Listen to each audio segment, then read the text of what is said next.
तो we are going to start, हम लोग क्या स्टार्ट कर रहे हैं, आरएल, और उसमें कौन सा सर्किट, डीसी सर्किट। ठीक है, अब आर से क्या समझ में आता है आपको, बताओ जल्दी बोलो। रेजिस्टेंस। आर से समझ में आता होगा रजिस्टर, आता है। एल से क्या समझ में आता है? यस एल से अभी एल पढ़ा या नहीं पढ़ा है? एल से समझ में आता है इंडक्टर। आया समझ में? ये हो गया आपका आर, ये हो गया एल, और डीसी सर्किट मतलब हुआ जो सप्लाई देंगे हम लोग, कैसा करंट सप्लाई करेंगे, डीसी करंट सप्लाई करेंगे। ये जो करंट होगा ना, इसका बैटरी का ईएमएफ ले लो ई, ये करंट होगा, मतलब डीसी मतलब डायरेक्ट करंट। डायरेक्ट करंट कौन देता है, बैटरी। बैटरी, अगर आपके घर में इन्वर्टर बैटरी है ना, तो जो बैटरी करंट सप्लाई करता है वो डीसी करता है, और इन्वर्टर क्या कर देता है, उस डीसी को एसी में कन्वर्ट कर देता है। और आप लोग क्या करते हो, हमारे जितने भी अप्लायंस है वो एसी पे काम करता है। इन्वर्टर का यही काम होता है, जो डीसी करंट है बैटरी का, उसको एसी में कन्वर्ट करना। Okay, yes sir.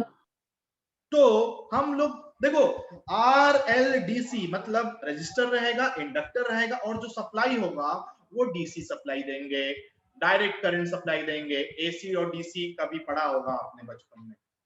ठीक है, कोई प्रॉब्लम? ट्रांसफार्मर से एसी, नो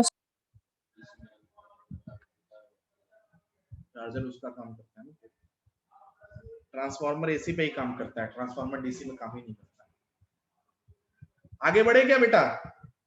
अच्छा, अब आपको अब आप लोग का काम है, अगर बैटरी ये है, मान लीजिए करंट निकला कितना, आई, तो करंट इसमें कितना गया, आई, इसमें करंट कितना गया, आई, इधर कितना करंट गया, आई, तो पूरा करंट आ गया, आई। आ गया समझ में? ये आई का डिस्ट्रीब्यूशन समझ गया या नहीं समझ में आया? कुछ किया नहीं है यार, बैटरी थी, एक तो वैसे मैंने सेल ले रखा है, वैसे बैटरी है, ठीक है। अब उसमें से क्या हुआ, करंट निकला, कितना करंट निकला, आई। तो क्या मुझे आप इसमें केवीएल लगा के बता सकते हो?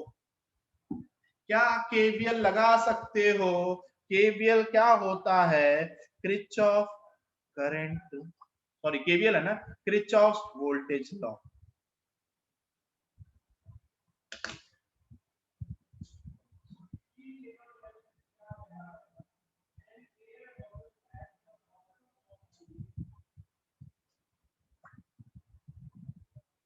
हाँ बोलिए बेटा, केवीएल नहीं लगा सकते आप लोग, भूल गए ना? अरे करंट इलेक्ट्रिसिटी का टेस्ट हुआ होगा, थोड़ा तो रिवाइज किया होगा यार।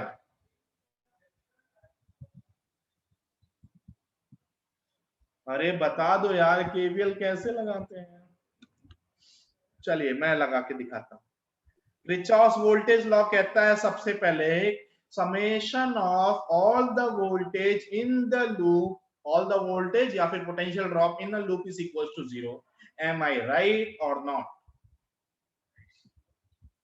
तो हम लोग स्टार्ट करते हैं, देखिए इस पॉइंट से हम लोग स्टार्ट करते हैं और इधर ही एंड करेंगे। किसी को कोई प्रॉब्लम? किसी को कोई प्रॉब्लम?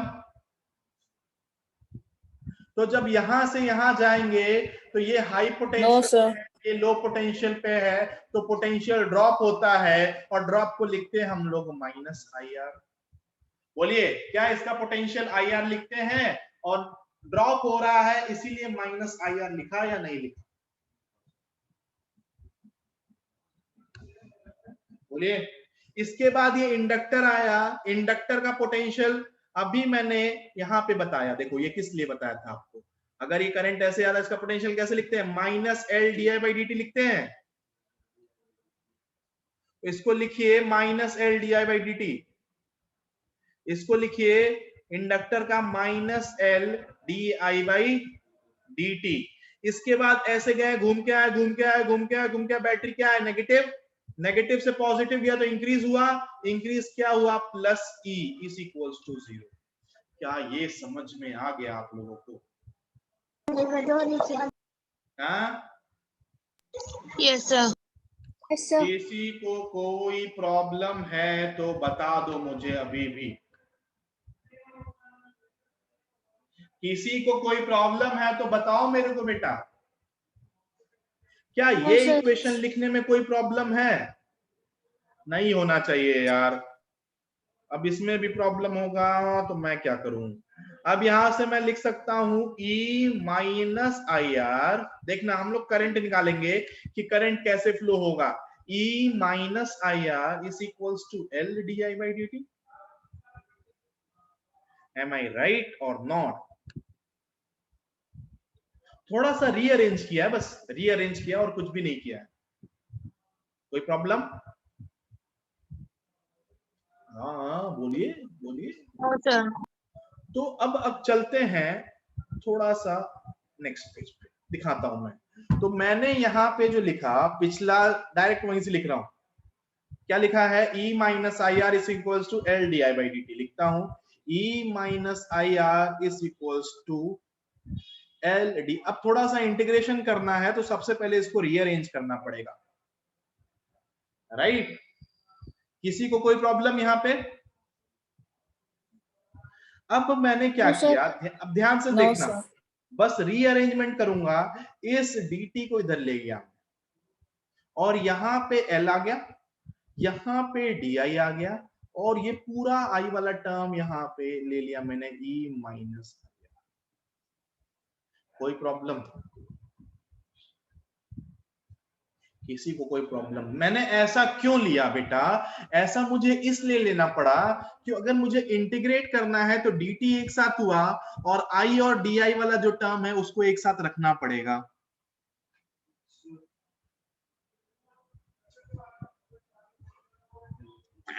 बोलिए बोलिए बोलिए। किसी को कोई प्रॉब्लम? अब देखिए, अब इसको मैं इंटीग्रेट करूंगा, ध्यान से देखना। L को बाहर रखिए, integration of di divided by E mine. ऐसा इंटीग्रेशन आया था कैपेसिटर में। सेम इंटीग्रेशन अगर कैपेसिटर रिवाइज किया हो आपने तो वो आ गया था और इधर बचेगा इंटीग्रेशन dt का।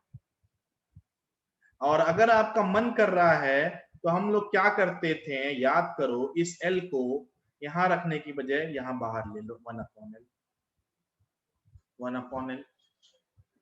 अब मुझे बस बताना integration of dx upon x क्या होता है? जल्दी बोलो। भूल गया हो ना? 1 अपॉन x का इंटीग्रेशन क्या होता है? अरे 1 upon x log x। log x। Very good. ln x होता है या नहीं होता है? नेचुरल लॉग होता है। अगर आप लोग को डिफरेंशिएशन याद होता ना, d by D X of ln x is equals to क्या होता है? 1 अपॉन x। तो 1 अपॉन x का इंटीग्रेशन क्या हो जाएगा? ln x हो जाएगा। हो जाएगा या नहीं हो जाएगा? तो अब यहां से देखना, मैं आपको सिखा रहा हूं। यहां पे ये डायरेक्ट लिख दिया है, ये डायरेक्ट लिख दिया है, लेकिन मैं आपको बता रहा हूं बेटा, इसका जब इंटीग्रेशन करोगे तो यहाँ ln आ जाएगा, x की जगह यहाँ पे है E माइनस आई आर। कोई प्रॉब्लम? बोलिए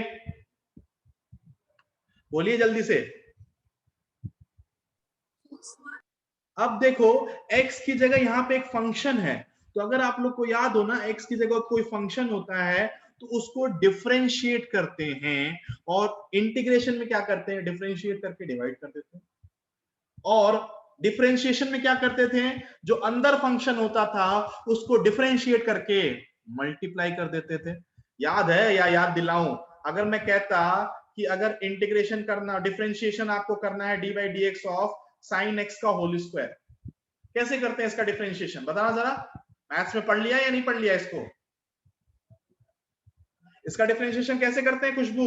एक्स स्क्वायर का डिफरेंशिएशन होता है 2x, सबसे पहले होता है, और उसके बाद साइन एक्स का डिफरेंशिएट करते हैं तो कॉस एक्स आ जाता है, मल्टीप्लाई कर देते हैं। करते हैं क्या नहीं करते हैं? तो इसको हम लोग कहते थे चेन रूल या फिर इनसाइड या आउटसाइड रूल कहते थे। तो डिफरेंशिएशन में क्या होता था, जो अंदर फंक्शन होता था उसको एक बार और डिफरेंशिएट करके मल्टीप्लाई कर देते थे। इंटीग्रेशन में क्या करेंगे, जो अंदर फंक्शन है इसको एक बार और डिफरेंशिएट करके क्या कर देंगे, डिवाइड कर देंगे। तो इसका डिफरेंशिएशन करेंगे जब आई के साथ, तो देखो ई क्या है, कांस्टेंट। ई क्या है, कांस्टेंट, इसका डिफरेंशिएशन 0। अब आर यहाँ पे कांस्टेंट हो गया, आई का डिफरेंशिएशन करोगे आई के रिस्पेक्ट में तो 1 आ जाएगा, तो यहां बचेगा सिर्फ और सिर्फ माइनस का। क्या ये समझ में आया? कैसे किया हूं, कैसे किया हूं, मैं बस इतना कह रहा हूं, e माइनस आई आर है ना बेटा, इसको डिफरेंशिएट करो करंट के रिस्पेक्ट में, जरा करोगे तो ये देखो, ये e है, ये कांस्टेंट है, इसका डिफरेंशिएशन 0, i के रिस्पेक्ट में r बाहर ले लोगे माइनस r, तो D I upon D I, तो ये 1 दे देगा आपको, ये 1 दे देगा, तो ये 1 हो जाएगा, तो ये बचेगा सिर्फ और सिर्फ माइनस r। क्या ये लिख लो, नहीं समझ में आया तो मैंने बार बार ये डिफरेंशिएशन इंटीग्रेशन बेसिक मैथमेटिक्स में पढ़ाया है। हो गया,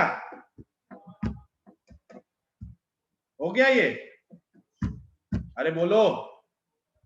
तो ये माइनस आर अगर भूल जाओगे तो सब कुछ खत्म हो जाएगा, तो इधर आ जाएगा, देखो 1 अपॉन एक्स का मैंने रख दिया लॉग एक्स, लेकिन यहाँ पे एक्स नहीं है, एक्स में कुछ ऐड और सब्ट्रैक्ट है, तो ये एक फंक्शन दे दिया, तो बस इसको डिफरेंशिएट करो, किसके रिस्पेक्ट में, आई के रिस्पेक्ट में, तो e कांस्टेंट है, माइनस आर बाहर ले लो, i के रिस्पेक्ट में क्या होगा, i का डिफरेंशिएशन 1 होता है, जैसे x का डिफरेंशिएशन अगर x के टर्म में करोगे तो 1 होता है, इसीलिए माइनस आर बचा, और यहाँ पे 1 अपॉन एल है, और dt का इंटीग्रेशन क्या हो जाएगा, t हो जाएगा। क्या t हो जाएगा, बोलिए बोलिए, बोल दो, कुछ तो बोल दो। Yes, तो यहाँ नेक्स्ट स्टेप होगा ln e minus I R is equals to, इसको ऊपर ले जाओ तो ये हो जाएगा minus R by L into T. Capacitor chapter अगर आप लोग रिवाइज करते ना तो इसमें कोई दिक्कत नहीं आता। एक मिनट,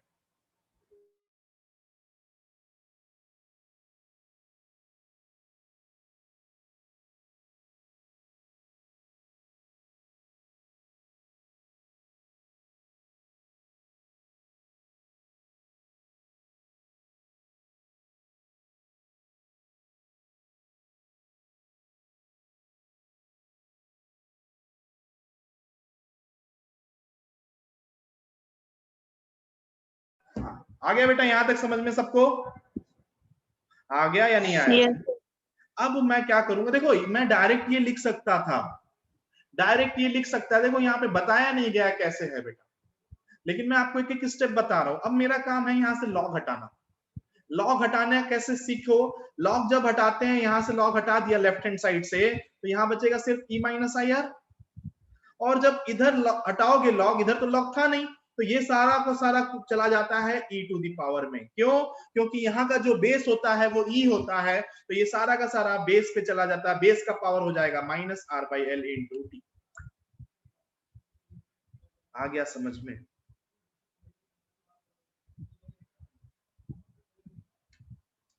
बोलो। Yes, sir.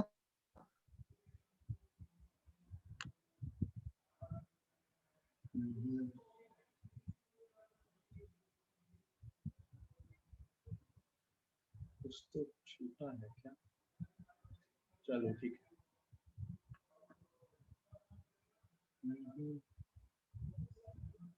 यार लिमिट नहीं लगाया, चलो अब इसको कल कंटिन्यू करेंगे बेटा यहीं से, अभी इसमें लिमिट लगाना है, लिमिट लगाएंगे इसमें 0 से t तक, देखो t is equal to 0, t से 0 तक इसमें लिमिट लगाएंगे, तो आगे बताएंगे क्या कैसे करंट डिके होगा या फिर इंक्रीज होगा।